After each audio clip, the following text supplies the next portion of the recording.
Começa agora. Diário Econômico PicPay. Uma análise das principais informações que impactam os mercados, A economia global e do Brasil. Apresentação Marco Caruso. Olá pessoal, bom dia, bem-vindos de volta ao seu Diário Econômico. Hoje é segunda, dia 11/9/2023. Começando pela tradicional recapitulação da semana que passou, lá fora as principais bolsas enfrentaram um período negativo, enquanto os juros das treasuries americanas acabaram registrando altas até que modestas, na verdade. Mesmo com essa falta de apetite a risco, o petróleo avançou depois dos cortes de produção da Rússia e da Arábia Saudita. Já as commodities metálicas, que também são mais cíclicas, e os grãos também acabaram recuando de preço, influenciados ali pelo viés de dólar forte que a gente viu e também pelos dados mais fracos na Europa e na China, que acabam contrastando com a exuberância americana que segue firme e forte. Na zona do euro, por exemplo, o crescimento do PIB no segundo TRI foi modesto e revisto para baixo. E a Alemanha também segue mostrando dados ali mais fracos e patinando. Na China, as exportações e as importações continuam a cair em agosto.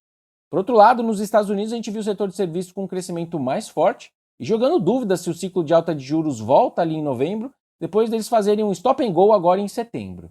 No Brasil, o Ibovespa também se desvalorizou, influenciado por fatores externos desfavoráveis, que eu acabei de comentar, e também as preocupações fiscais, que, como eu digo, acabam, mas nunca terminam.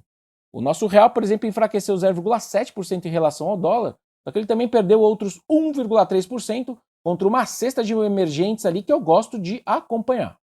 Falando de dados aqui Brasil, os IGPs voltaram levemente para o campo positivo na sua variação mensal, depois daquelas várias deflações que a gente viu desde fevereiro desse ano, puxado agora pelos preços de combustíveis que estão subindo. Fora isso, a gente viu os primeiros dados de atividade nesse trimestre confirmarem os nossos números negativos, depois da surpresa positiva que a gente teve com o PIB no segundo TRI. Quanto aos próximos passos do Copom, o mercado futuro precifica mais 3 altas de 0,5 ponto percentual até o final desse ano e por lá ficou a precificação. Por fim, na política, com a entrada do PP e dos republicanos nos ministérios do presidente Lula, a taxa de coalescência passou a ser a mais elevada desde o governo Temer. No bom português, a taxa de coalescência mede a correspondência entre o tamanho das bancadas dos partidos no Congresso e a sua representação no Ministério. A questão então agora é saber se essa mini-reforma ministerial vai virar mais votos e força nas propostas do governo no Congresso. Na verdade, a reforma foi feita para azeitar justamente o meio de campo com a Câmara. Esses novos ministros são deputados federais. Olhando para essa semana, então, por exemplo, o Congresso volta descansado depois de emendar o feriado de independência. Na pauta tem taxação de fundos offshore e a regulamentação da decisão do STJ, que permitiu ali a cobrança de tributos federais sobre os benefícios fiscais que foram concedidos pelos estados. Em economês, são as tais subvenções do ICMS. Até o final do ano, a pauta do governo na Câmara não inclui emendas à Constituição.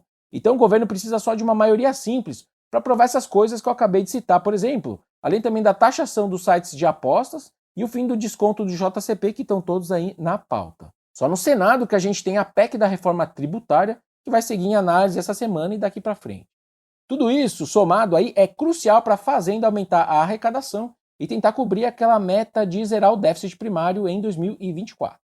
Falando de agenda econômica dessa semana, aqui o destaque é o IPCA de agosto, que deve acelerar na leitura mensal nas nossas contas ali para 0,25% e também na leitura anual de 4% no mês anterior para 4,6%. O melhor momento da inflação está ficando para trás. Além disso, tem o resto dos dados de atividade de julho, com o setor de serviços rondando o 0 a 0 e o varejo podendo seguir no campo positivo. Lá fora, nos Estados Unidos, a gente tem os últimos dados ali mais importantes de inflação e atividade antes do Fed se reunir semana que vem e decidir se sobe de novo ou não. Antes do Fed, essa semana o Banco Central Europeu deve promover mais uma alta de 25 pontos base nos juros. Lá, a inflação está pior que no resto do mundo, só que já passa a existir uma preocupação maior com a atividade econômica. Por fim, essa semana a China também traz aquela sequência de dados de atividade mensais ali referentes a agosto. Apesar da recuperação estar muito mais lenta do que o esperado lá na China e ancorada na fraqueza do setor imobiliário, a esperança do consenso é que a produção industrial e as vendas no varejo voltem a mostrar alguma melhora a partir daqui. O governo continua mexendo seus pauzinhos para tentar dar algum suporte para a economia e para os mercados. Nesse fim de semana agora, por exemplo, foi a vez deles facilitarem as regras para as seguradoras comprarem ações domésticas chinesas. A verdade é que não é mais com aquele empenho todo de anos atrás, né? O governo não abre a torneira e segue o jogo. Eles têm tentado ajudar muito mais pelas beiradas, digamos assim.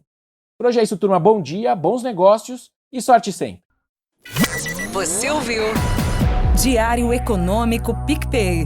Uma análise das principais informações que impactam os mercados, A economia global e do Brasil. de segunda a sexta, às 6 da manhã, no Spotify e YouTube.